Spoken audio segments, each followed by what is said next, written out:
Hello అండి, నేను ఈరోజు అండగుజ్జు చేస్తున్నాను. ఎలా చేయాలో చూడండి.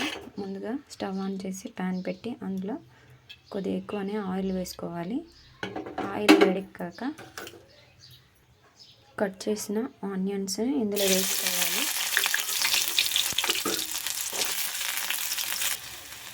మిర్చి వేసుకోవాలి. బ్రౌన్కి వచ్చేసాయి కదా, చిటికెడు పసుపు,